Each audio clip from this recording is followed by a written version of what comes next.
Welcome to a new episode of the XR Magazine podcast. My name is Diana Olenik, your host, and today we're going to be speaking about the leader from Warp VR.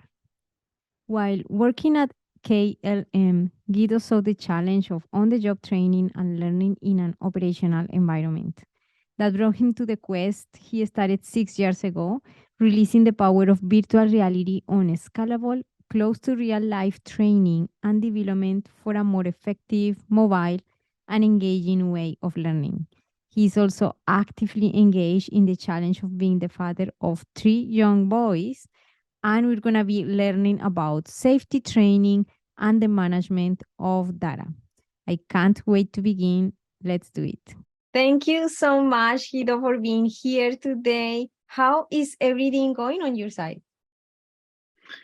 Thank you, Diana, for having me. It's everything. I'm located in the Netherlands, so it's actually it's gray, as you can expect in winter, and it's pretty cold, but not below freezing point, unfortunately, because then we could ice skate. But yeah, other than that, it's the beginning of 2023, so it's an exciting year for us as a business, but of course also personal with three kids, three young boys running around. So it's we're ready for it. Yeah, that sounds like a beautiful time in life. And also, as you mentioned, 2023 is a great opportunity for us as well as every year to start capitalizing more and more in these rapid changes that technology is having right Yes. now, and the releases of maybe new devices and new stuff going on. So that's an exciting time for all the people that is in this field. Thank you so For much. sure. Please let us know a little bit about yourself in any direction that you want to go. It's all welcome because this is all about humanity and how we are anyways connected with technology. So learning about a little bit your personal side, how did you begin, or from any point that you want to start, and Yeah. how this take you to create or with your team Warp VR. Yes. Thank you so much. So the question is, where do you begin? But let's say I studied architecture because back in the days, when I was very young, I wanted to become a carpenter even. Yeah. I could go to study at a university, so I went. Eventually, I went to the Technical University in Delft. But in the end, I kind of more drifted in the way of urban development and urban management. So not necessarily the very architectural part, but more the how do you design with humans and processes and kind of the workflow. And then by chance, I ended up at KLM. So that's the airline. One of the oldest or the oldest airline in the world, where I started within the IT department, did various things, also Air France KLM, because of course that's the group. Also kind of bringing departments together when it was still very early days. But it was also the place where I kind of started my own startup already back then, which was all about gamification and serious games, and how do you apply that within the company. And in that kind of journey, I also came across kind of various, let's say, business challenges. Where I kind of, in summary, I saw the challenge of situational training and on-the-job training, and how do you do that in such an operational environment with large groups of people, and how do you make that kind of repeatable and scalable, right? So and that's it's very difficult for companies to train at scale in that sense. And combining that with virtual reality and specifically 360 video, which I came across back then, and I'm talking 6, 7, 8 years ago, so it's been a while. And combining that and kind of a gamification layer, the opportunities or the challenges, and then making 360 video interactive. So creating kind of really learning environments where you can learn by doing and by experiencing and experiencing consequences. So that's where it kind of all started for me. And in the end, this was kind of the setup for another, well, let's say dream or ambition I had to once start my own company. So that's where I kind of Warp VR was born. Oh, that's interesting to know the background. I find very interesting as well that you come from an architectural background, because I love architecture somehow. I'm an engineer, but also I have some love for architecture, and we create digital experiences that are based on architectural spaces anyways. Yeah. So Yeah. that's a very, very interesting background. I appreciate sharing that. And also, yeah, that journey that led you to go through an airline unexpectedly, and then going to like working with the training aspect of companies to end up in what they are creating, actually training for the workforce, right? So Yes. please let us know a little bit about those beginnings of Warp VR. What were the challenges at the beginning, and how did you overcome them?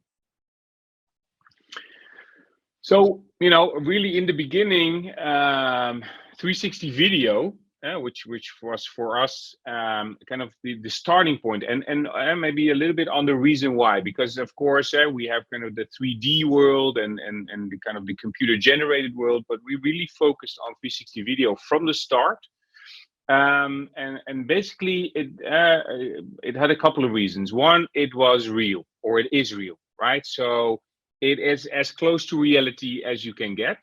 That real situations, real locations, real people, right? And that emotional element was what kind of attracted me and my partners to say, okay, let's go down that route. And having that vision of when we make it interactive, and you can play it on a headset or even a mobile phone, then you can scale it, right? Because then it doesn't matter anymore if you want to train 5 people or 5,000 people. It is available. That situation is digitally available. So that's where we start. We start actually with an evacuation training within KLM. That was one of the first kind of projects, right? What do you do when the siren goes, right? The alarm goes, and you have to go outside, and everybody knows that real life drill, right? Whether you're in an office or in a hangar in this case. But what happens, and that it is connecting to that business challenge, is okay. So the alarm goes, and then everybody walks outside, right? And we follow each other, because probably my colleague in front of me will know what to do, and then I hope I I end up outside without any harm. But that's and then when everybody's out, then we're trained, right, all together. But the question, of course, is when really something happens, when there is a really dangerous situations, how do you then react? Because then the situation becomes emotional and challenging and has an emotional impact on you. And that triggers fight, flight, or freeze mechanisms, right? So that's where it becomes, how do you respond in a real situation? And then to begin with the question, how do I get those situations to people instead of those people having to go to that situation? And that core is where we are still at. But the challenge, a kind of additional challenge let's say post on ourselves, was, okay, so now we were able to create such experiences, right? So the evacuation training we did, but we also did a CPR training. We did something for the fire department. But in the end, we wanted to provide the tools, or give the tools in the hands of other creators, right? So that's where the first idea began, okay, let's create a tool, which is now Warp Studio, and is a platform where we enable others, people, institutions, companies to start creating, distributing, and also analyzing their own VR content. But it really started, and the struggle was, of course, on, when we started with 360 video. I don't know if you ever went down that route, but we 3D printed kind of a mold or where you had to put in the 360.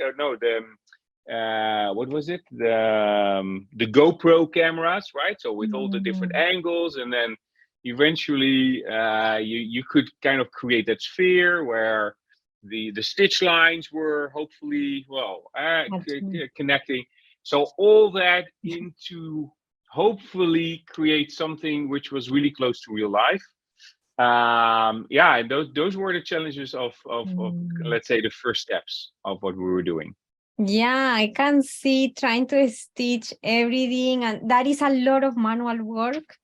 And I guess, yeah, that's a lot of recognition there for all of that, trying to create that solution and bring the actual situational scenario as it would happen in real life. I think that is crucial, and that is one of the main differences between the training that we are having right now in companies, where I myself as an engineer, I've been in many safety trainings in the construction company. It's a lot of this type of training.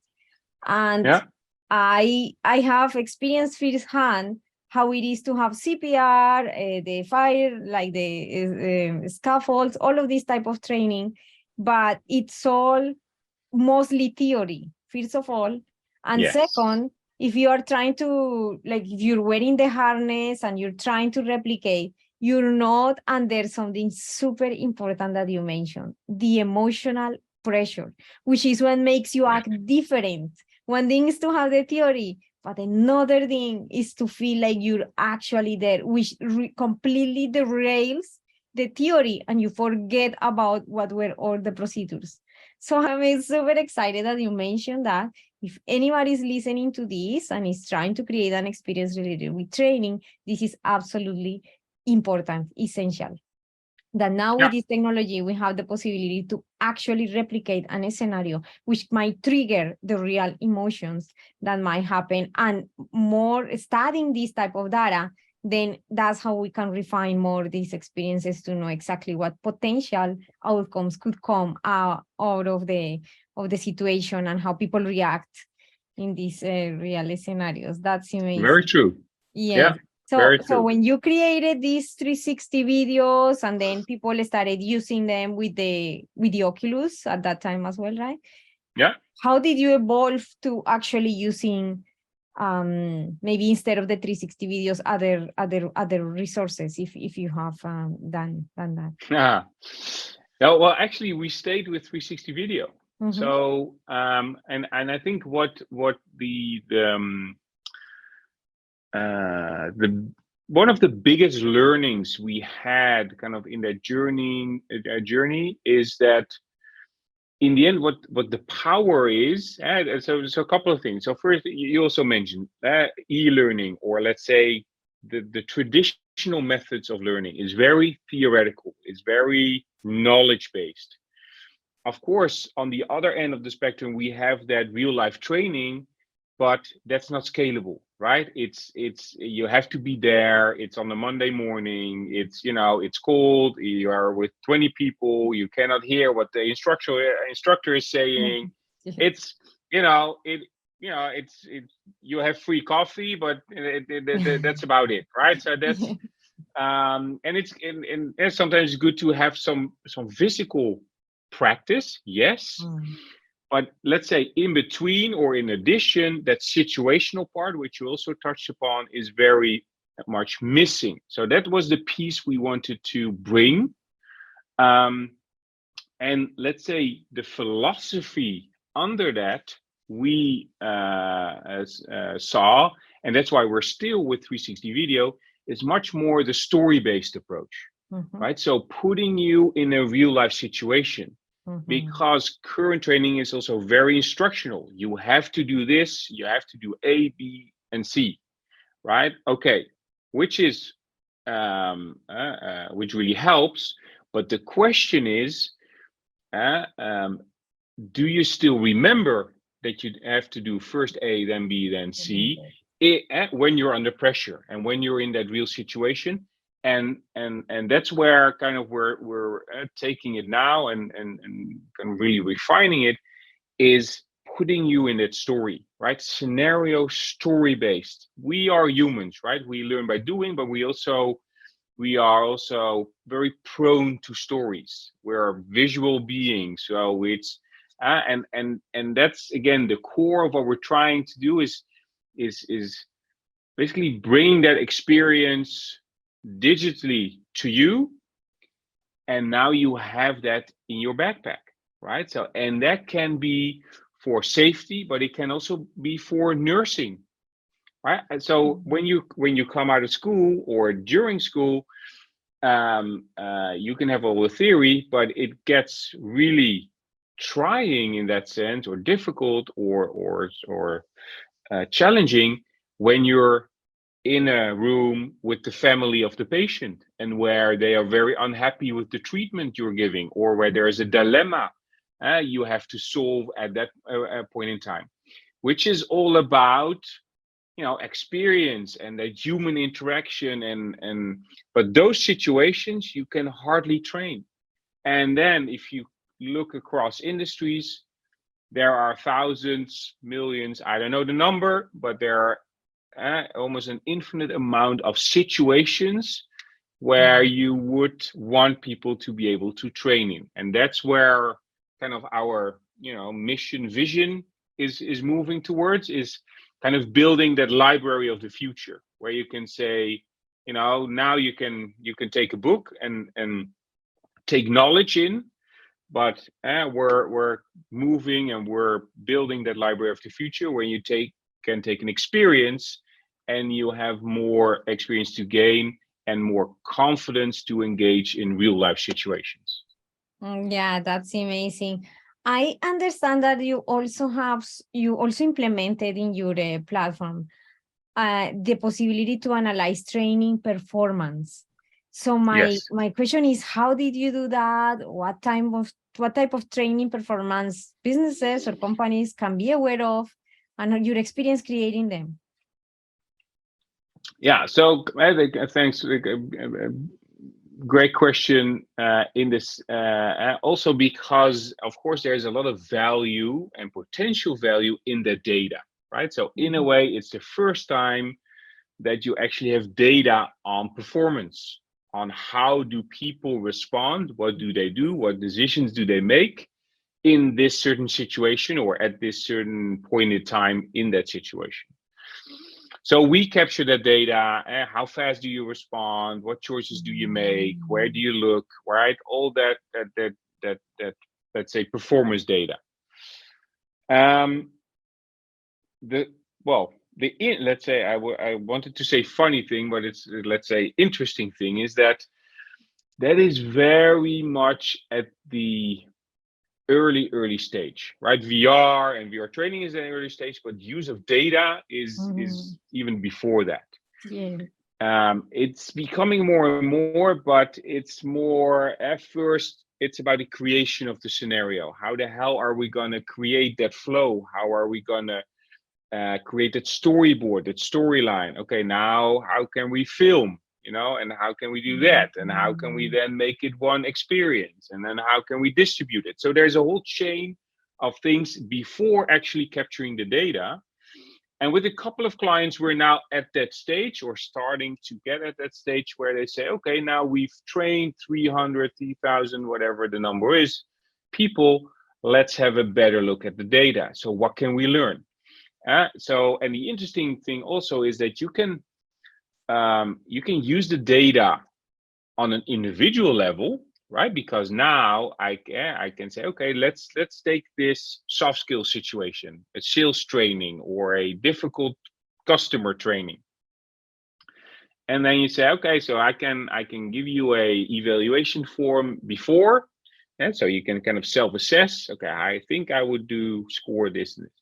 Then you go into the scenario, and then you do a post-evaluation, but also based on the data, you can do kind of a one-on-one peer session where you say, okay, what did you do?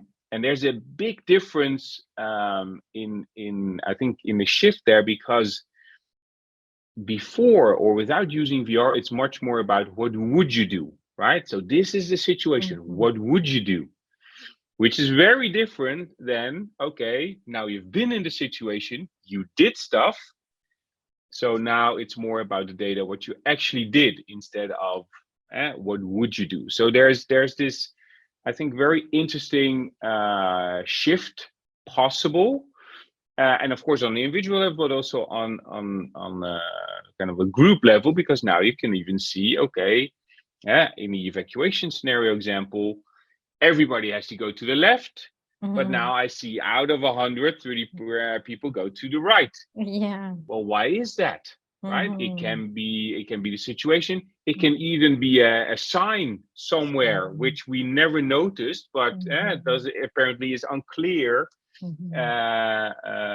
or nudges people to make the wrong decision. So there's this whole field and insights to be gained from using the data. And as you can maybe tell, I'm excited about the possibilities, but it's also very early days. And we also did some, well, let's say front running work with the lady also in the US, Jennifer Rogers, to see, okay, so how can we take the data and maybe even connect it to, let's say, for example, a safety system, right? So what is the matrix? What are the skills that you need to have, and how are we going to assess them? And how? So there's a whole world to be won. Yeah, for sure. That's super interesting. I can even kind of foresee the use of artificial intelligence at some point in all of this, with sensors and stuff that can read all of these behaviors and all of these things and inform more how to make it like spaces more safer even. Yes, yeah, actually, before definitely. this happen, like a risk assessment based on data, preventing the accidents and stuff. So, it is like, wow. Yes. I can see a lot of application there. Like your platform actually, it seems on the outset only training, but it's even more than that. Like it's even like a platform, could be a platform as well for research purposes, and to evolve into the data. What you mentioned, that is right now we don't care a lot about the data during the training, but now with this we can incorporate the data and evolve it into a feeding system for make it actually better. Yes, right now the experiences end in the training, and it's all your problem. Whenever this happens, you're supposed to behave, which is so outdated when we think about it. Is how are we expecting people to? It's actually silly to think that. Exactly. But that's the training that all the companies are having right now. It's insane. So this is a call for companies to evolve into what is available right now, because those are not going to be, if something happens, pretty sure those trainings are not going to be remembered letter by letter. Exactly. And even if they were remembered, behavior is one thing and knowledge is another thing. So thank you for pointing that out. You also mentioned that you have, like, you created some sort of way where creators also can put their experiences there. Can you please expand on that? That sounds super exciting. Yes. Well, I was hoping that you would ask that question, because in the end, that's kind of the core of who we are, and what we want to do. In a way, we want to democratize VR and the creation of VR, right? So that's part of the goal. So Warp Studio, in a way, is a SaaS platform, right? Software as a service, where you can log in and where you have all the tools to, as well as a creator, but basically as anybody, you can start creating your own scenarios, and that can be very simple, like a tour around your house, right? It can be that level, but it can all stretch all the way into a very complex soft skill scenario where you have interactions with humans and difficulties and all that. The platform, in a way, is provides you with the building blocks to really easily create, and really it's about drag and drop. It looks like a kind of a decision flow, but it's also a collaboration tool where you and your colleague and maybe another 5 colleagues can literally work together as a Google Sheet or a Miro or whatever you add, the tools you're familiar with, in saying, okay, so what is the scenario? What is my learning goal? Who am I? Where am I? What are the dilemmas, right? So you all plot that out into a scenario. And in addition to that, you also think about what should happen then in the video, right? So it's about, hey, what are the interactions? What are the elements? So you map that out and you have all the connections. So you really have that kind of decision tree image in front of you where you can drag and drop. And then based on that, because you also thought about, okay, what should I film? What piece of video should be part of this? You scripted it in that sense. You can easily export that flow into a script. So now you can print it out or bring it to the set, and now you know exactly what you need to film. So you can be very efficient in your filming, right? So we often see half a day or max 2. You actually have all your all your scenes, all your pieces of video recorded.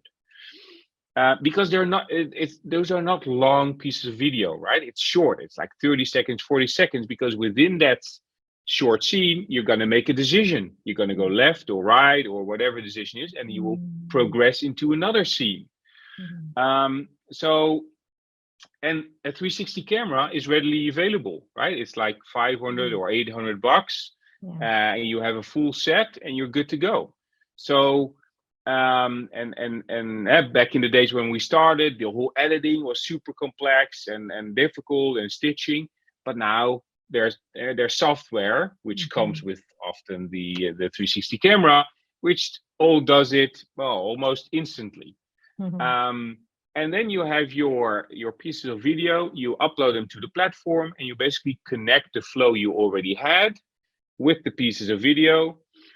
You position your interaction elements, you hit publish, and a couple of minutes later, your own VR scenario is ready to be played. And you can play it on a mobile phone, you can play it on a tablet, you can play it on a headset.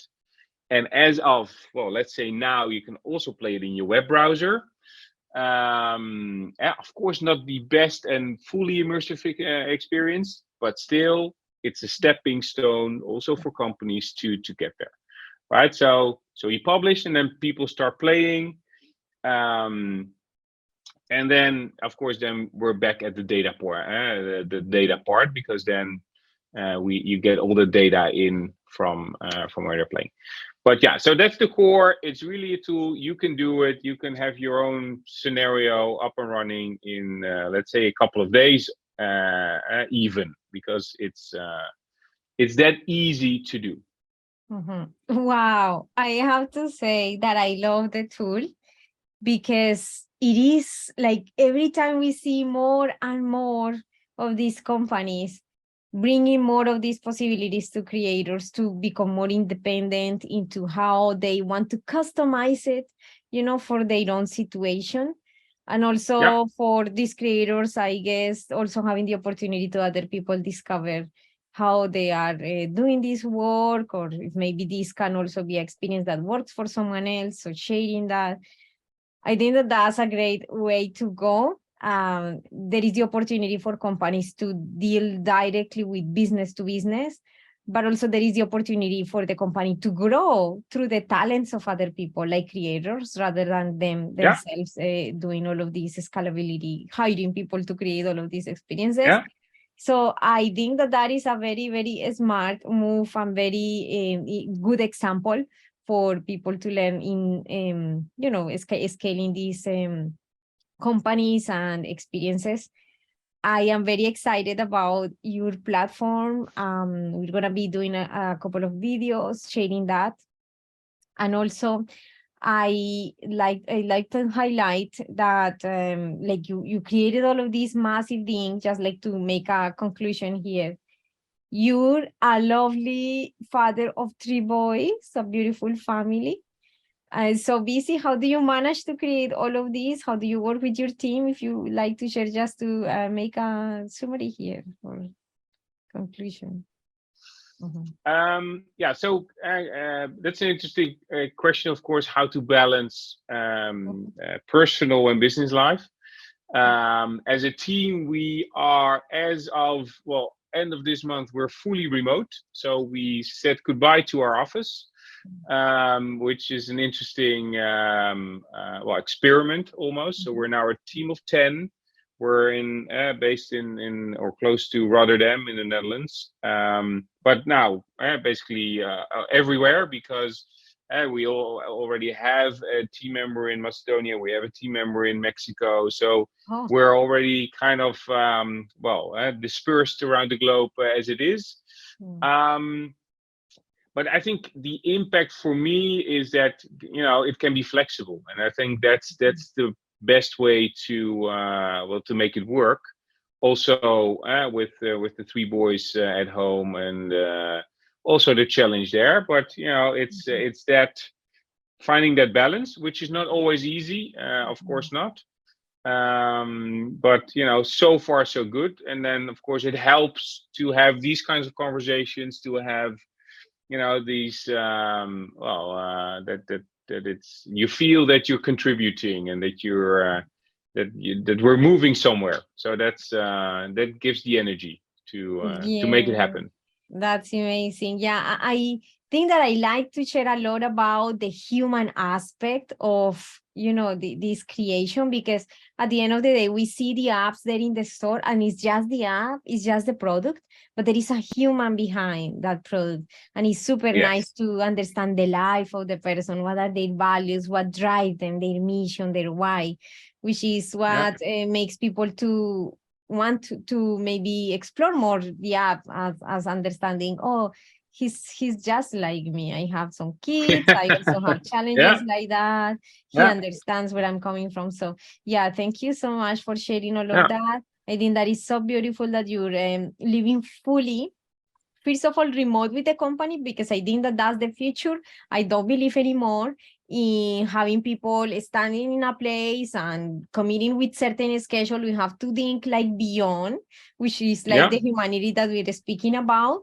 People can be as productive as as it evolves more and more and more technology allows for that. We can be as effective and as productive in a different setting, perhaps, and with the flexibility of still enjoying things for life. For example, you want to be flexible to still enjoy some minutes with your kids, which is beautiful. Exactly. And giving the opportunity to other human beings to also experience their humanity and share with their family is something that is super beautiful. And I really appreciate that you're setting that example. Thank you. Yes. Thank you so much. We're trying. Thank you so much for that opportunity to learn from you, to listen to your journey, which is what inspires people actually. And I'm inviting anybody to check out Warp VR and the studio. So I'm also going to be inviting some students there to check it out, for start creating some experiences in your platform, because it has a lot of potential. And also it facilitates greatly, as per the process described by you, the actual publishing of a experience that can help other people as well. Definitely. Thank you so much, Diana, for this opportunity. It was a real pleasure, and of course, I hope there's some people take some inspiration, because I think you're very right, and that very much is also something we, as a company, but also as the founders, hold high, I should say, is that human aspect. right? And that's for us as persons, as a business, but also in those experiences, right? Because that's where we try to bring that human to human aspect also into the scenarios, right? Whereas e-learning or training is sometimes very impersonal. This is an opportunity to really bring that back into. So I'm really happy that that's the core, and that's the summary of what we talked about. So thank you Yeah. for that. That's what you brought out. Thank you so much, and see you in the next episode. Bye for now.